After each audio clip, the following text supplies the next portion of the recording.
আমি কাঁদো কাঁদো ভাবে সবার দিকে একবার করে তাকালাম, যদি কারো দয়া হয় আমার উপর। কিন্তু না, কারো দয়া হলো না। ভাইয়া বলল, আমার বন্ধুর একমাত্র ছোট বোন, দেখতেও মাশাল্লাহ, আর বড় কথা হলো মেয়েটা পরহেজগারী, তোর সাথে খুব মানাবে। আমার কথা বিশ্বাস না হলে মা আব্বাকে জিজ্ঞেস করে দেখ। আমি তখন তাদের দিকে তাকালাম। মা বলল, অয়ন যা বলছে একদম ঠিক বলেছে, মেয়েটাকে আমাদের সবার ভালো লেগেছে, অনেক ভালো একটা মেয়ে। আব্বা বলল, আর হাতের সব কাজ জানে, বাংলা জানে এবং আরবিও জানে, 5 ওয়াক্ত নামাজ পড়ে, আর বেশি বেশি নফল রোজাও করে। তৃপ্তি বলল, ভাইয়া ছোট ভাবি কিন্তু সেই দেখতে, আর তোর মনের মতো। এই এখনো ভাবি হয়নি। হয়নি, তবে এখন তো হবে। ঠিক আছে, তোমাদের সবার যেহেতু পছন্দ, সেহেতু আমার কোনো আপত্তি নেই।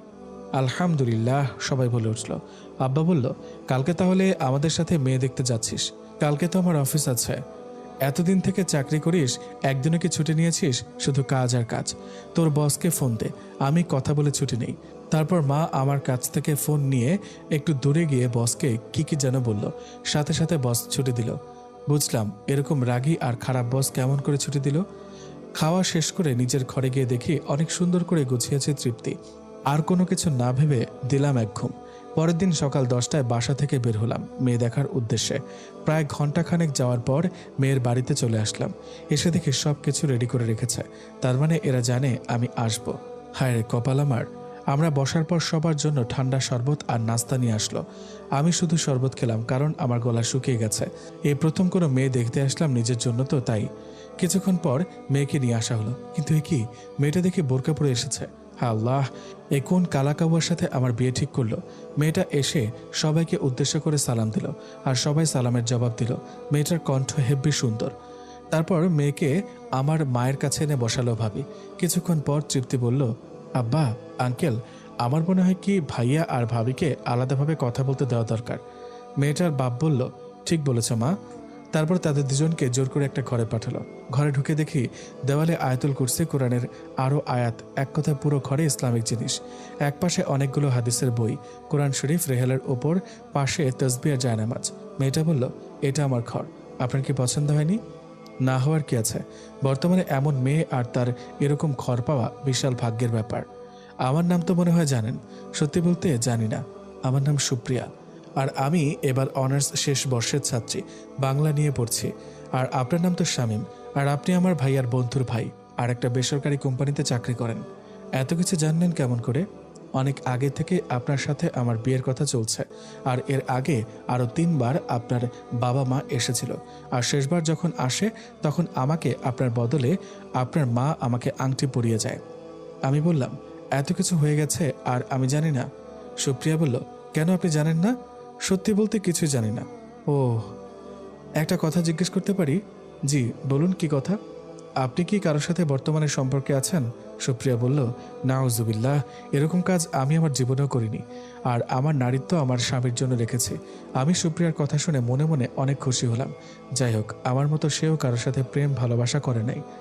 আপনাকে কি দেখতে পারি? না। কেন? আমাকে একমাত্র আমার স্বামী ছাড়া কেউ দেখতে পারবে না। আমার সাথে তো আপনার বিয়ে হচ্ছে। বিয়ে হবে, বিয়ে তো আর হয়নি। এমনও তো হতে পারে কোনো কারণে বিয়ে হলো না, তখন আমার পাপের ভাগ কে নিবে? সুপ্রিয়ার কথায় যুক্তি আছে, তাই আর তাকে দেখার জন্য জোর করলাম না। আমি বললাম, আমাকে কি আপনার পছন্দ হয়েছে? সুপ্রিয়া বলল, মানুষ হয়ে মানুষকে কেন পছন্দ হবে না?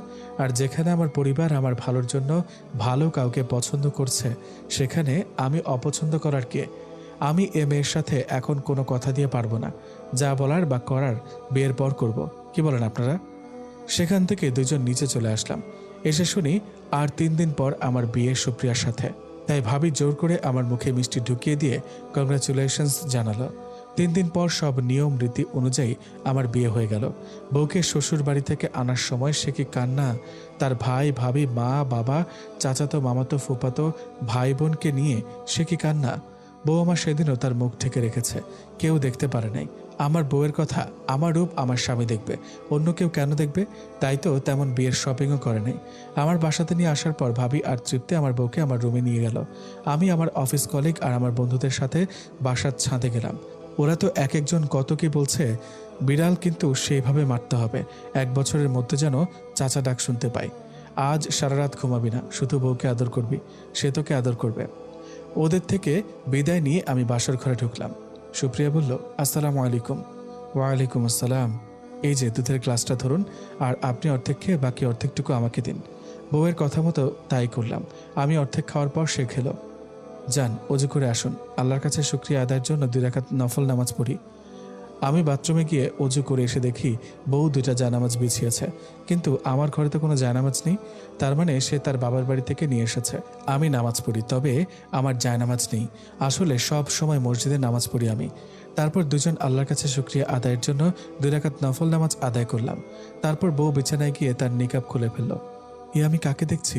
এদিকে আসমানের হুরপড়ি। আল্লাহ এত সুন্দর করে কাউকে সৃষ্টি করে যার মাঝে কোনো খুঁত রাখেনি। মাশাআল্লাহ। সুপ্রিয়া বলল, একটা কথা বলবো, রাখবেন?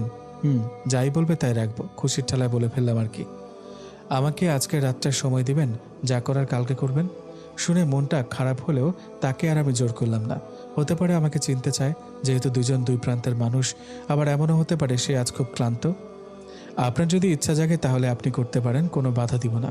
কারণ ইসলামে বলা আছে, স্বামী যদি তার স্ত্রীকে কাছে পেতে চায়, স্ত্রী যদি রান্নার কাজেও ব্যস্ত থাকে, তাহলে সে কাজ ফেলে স্বামীকে খুশি করতে হবে। সত্যি বলতে ইচ্ছা জাগলেও আপনার এমন মধুর কথা শুনে আমার আর ইচ্ছা করছে না। আর আমি আপনার ব্যাপারটা বুঝতে পেরেছি। শুক্রিয়া। তাহলে শুয়ে পড়ুন। আমি আর সুপ্রিয়া শুয়ে পড়লাম। সুপ্রিয়া আমার দিকে মুখ করে, আমি তার দিকে মুখ করে ঘুমিয়ে গেলাম।